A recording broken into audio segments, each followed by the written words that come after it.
lotong bahay mga idol, yung miswa at saka may sardinas na may sikwa. Yan ang luto ko ngayon. May sabaw, ilagyan ng sibuyas dahonan.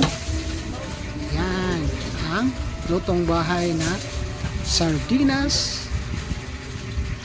miswa at saka sikwa at saka may sibuyas dahonan.